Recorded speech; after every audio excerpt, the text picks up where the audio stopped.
Hello, welcome to Chapter 7, homework questions 28 through 33. This is on lesson 7.1.3, day 1. Triangle XYZ is reflected across the line segment XZ as shown below, or to the right in this case.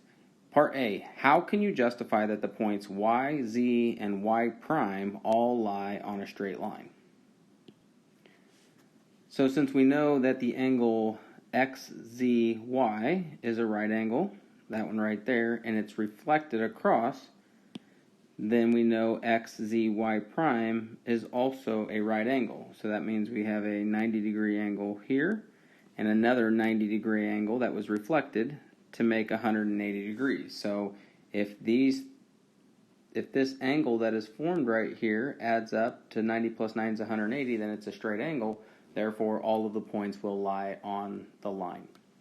Part B, what is the relationship between XYZ, so that would be triangle XYZ, this one right here, and X prime, Y prime, and Z prime. So X prime, Y prime, and Z prime, which would be this one.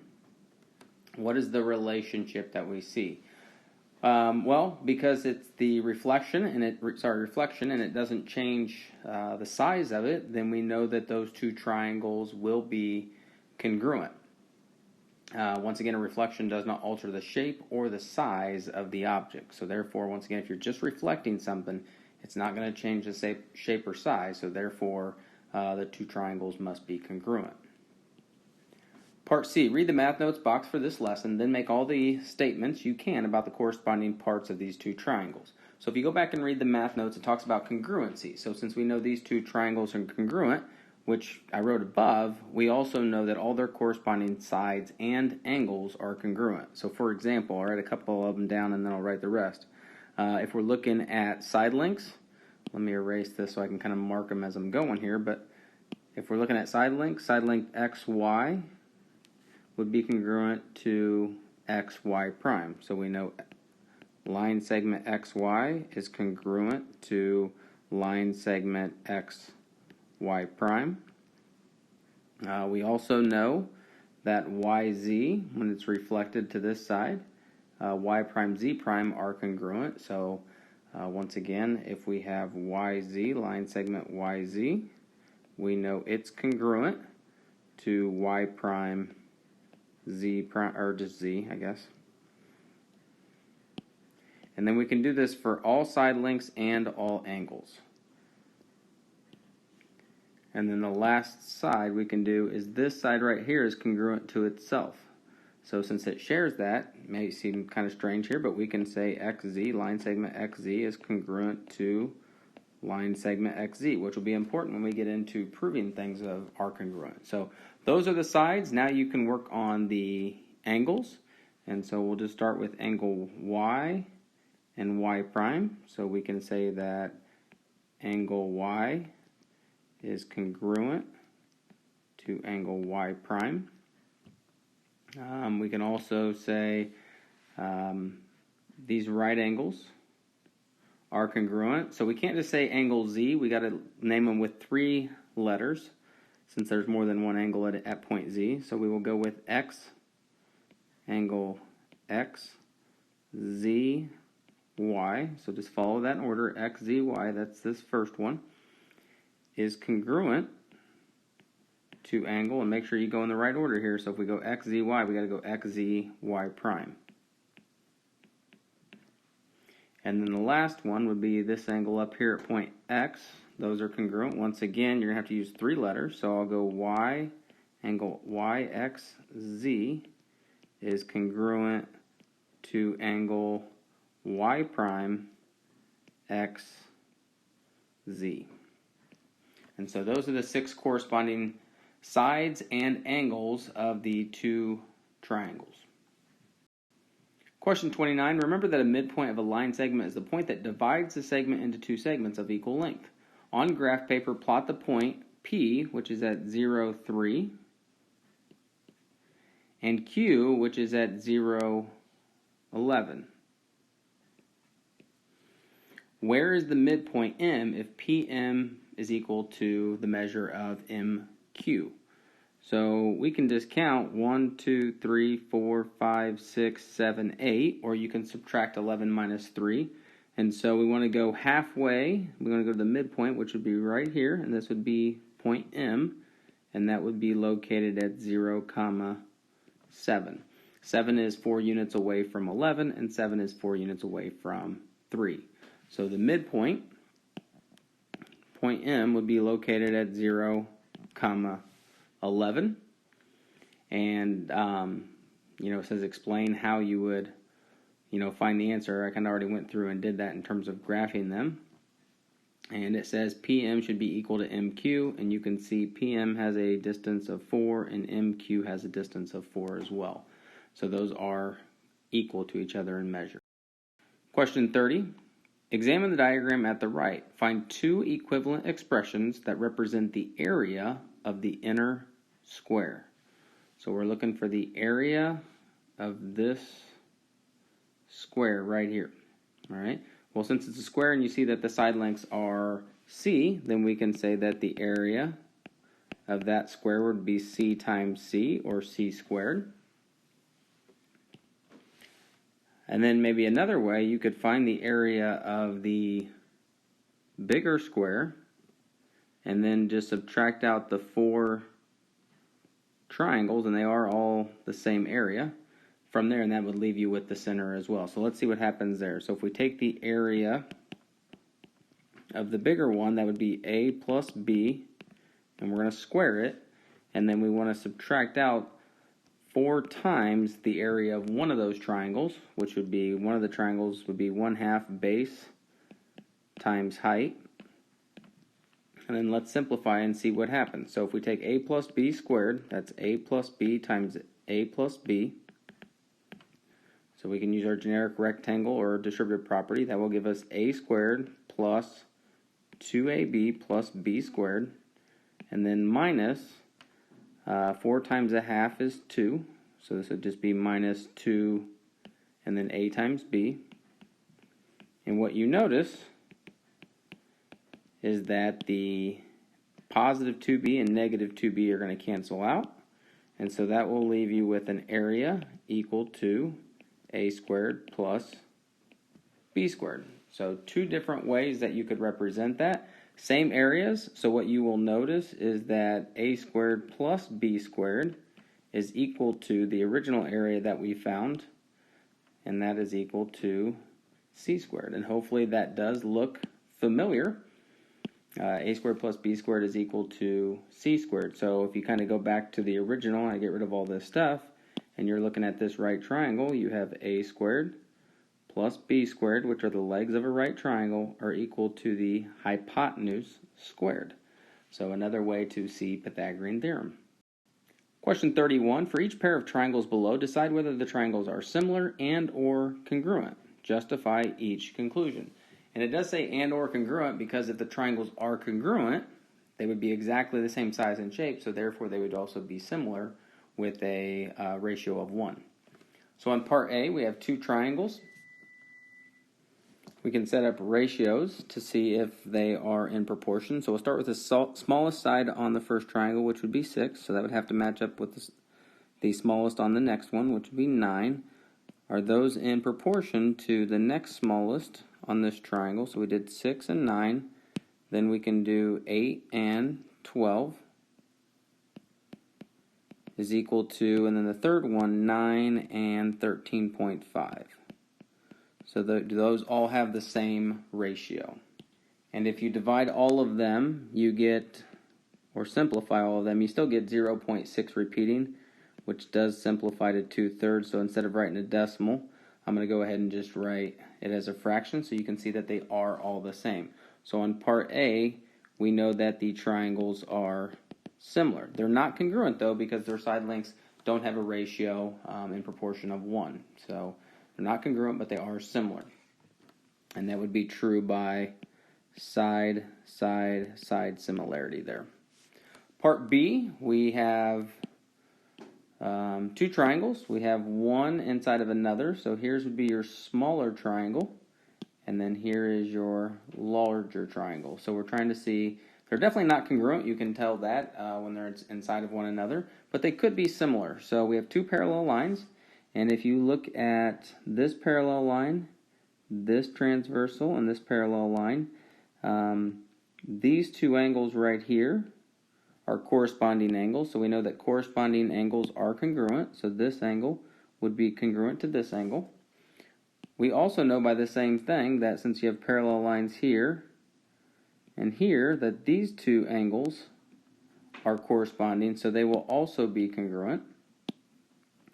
And so this angle is congruent to this angle. We could stop here. We could also say that the third angle is really congruent to itself. But either way, we only need two, and we do know that they are similar by angle-angle similarity. So even though we do not have any values, we do know they're similar just because they have two congruent angles. Two congruent angles, and so therefore they are similar. Not congruent though, because once again, one's inside of the other. On part C, we notice that we have one side congruent to another side. Now, are those the corresponding sides? We're not really sure. All we have is a right angle besides that. Is that enough information to prove congruency or similarity? And because it's a 90-degree angle, we don't know anything about the other two sides. We also don't know anything about the other two angles, and we also don't know anything about the other two sides. So it appears that there is not enough information to determine if they are similar or congruent.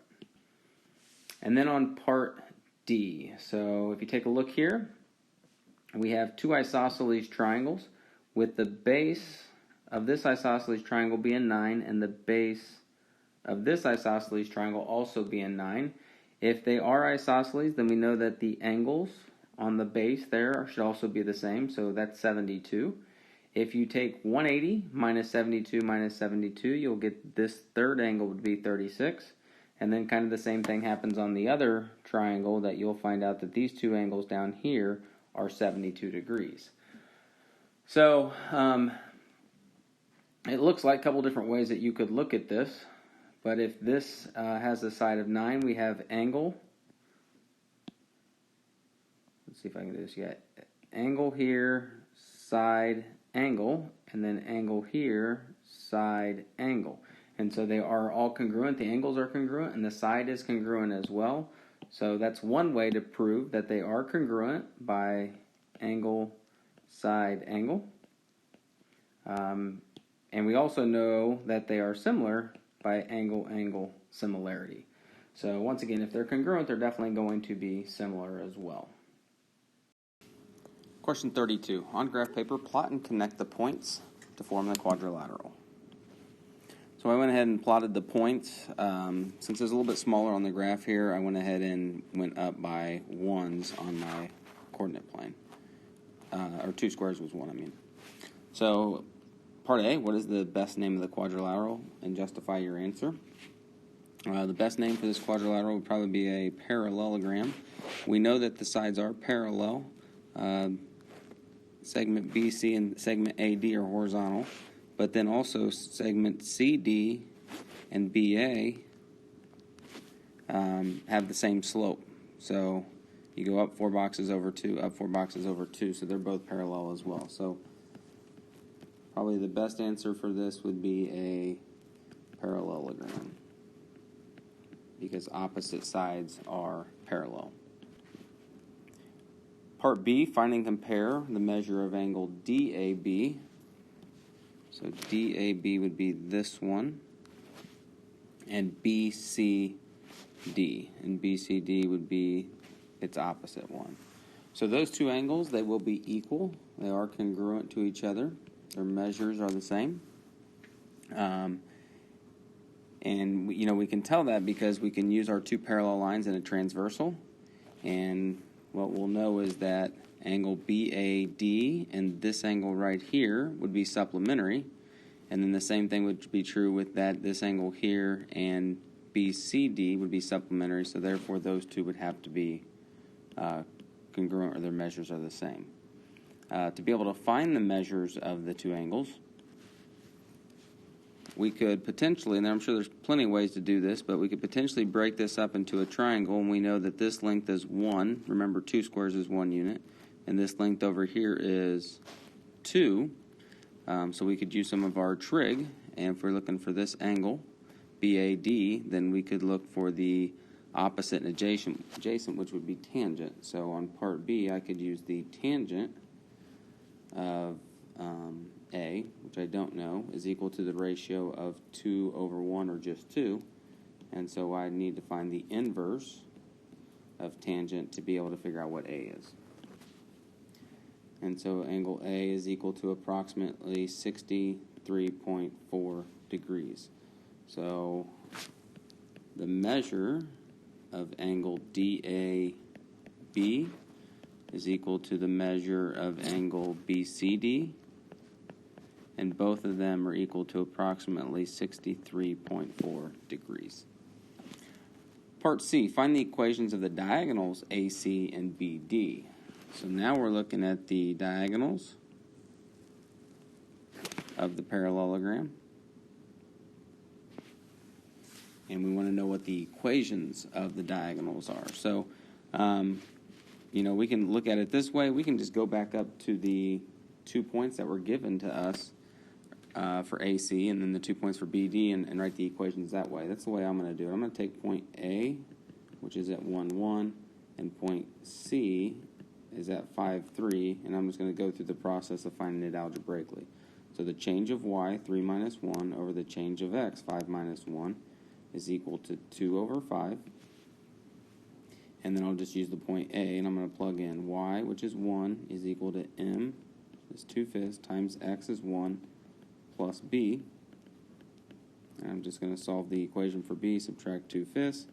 So b looks to be 3/5. So the equation of the line for line segment AC would be y equals 2/5 x plus 3/5. And then I just realized I made a mistake because 5 minus 1 is not 5. So let me go back and make some quick changes here. I apologize for that. How about the slope is 2. So 1 equals m times x plus b. So 2 plus b, subtract 2 would be, b would be -1. Oh my goodness. I think I should just start over. How about 2/4 is the fraction 1/2? I'll get it. That's 1/2. 1/2, subtract 1/2, and we get positive 1/2. Alright, I think I got it now. So the equation be y equals, the slope is 1/2, and also the y-intercept is 1/2.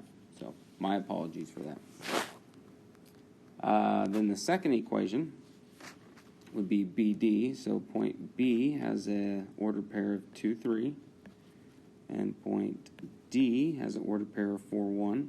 And once again, all we're doing is writing the equation of the line of the diagonals of the parallelogram given the 2 points that we're using.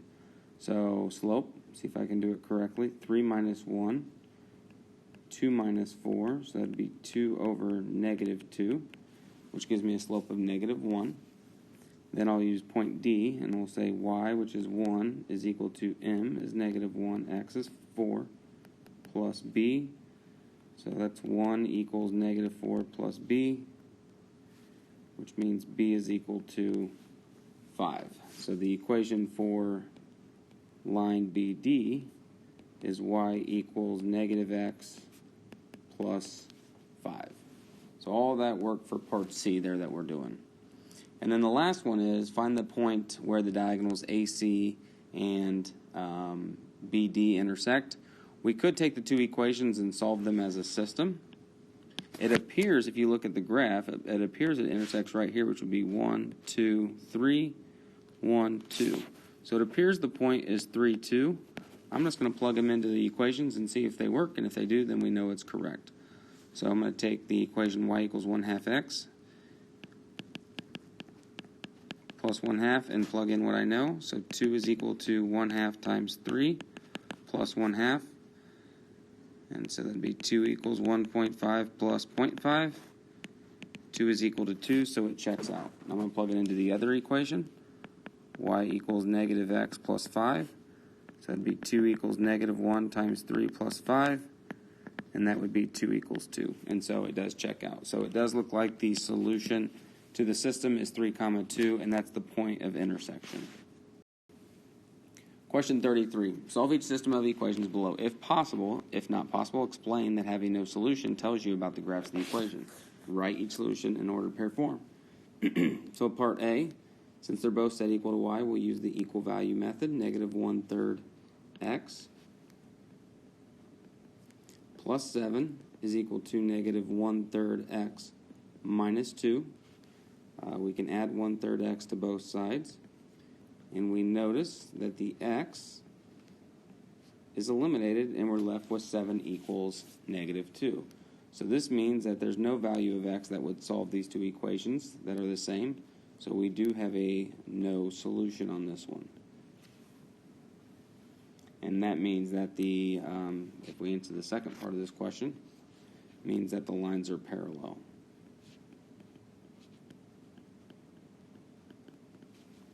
Because they don't intersect. Part B, same idea, because they're both y equals. We can say 2x plus 3 equals x squared minus 2x plus 3. Subtract 2x. 3 equals x squared minus 4x plus 3. Subtract 3. And we get x squared minus 4x is equal to 0. The 3's cancel. I'm going to rewrite this. I don't want to get confused here, because the plus 3 minus 3 right here is 0, but then since I subtracted it, it's 0 equals. So now I'm going to rewrite it. X squared minus 4x equals 0.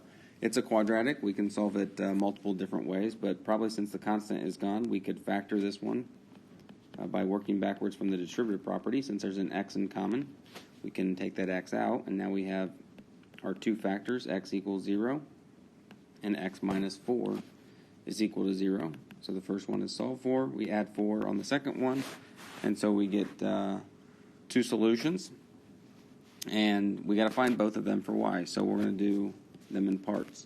So x equals 0 is 1, so we're going to plug that back into the first equation. Y equals 2 times 0 plus 3.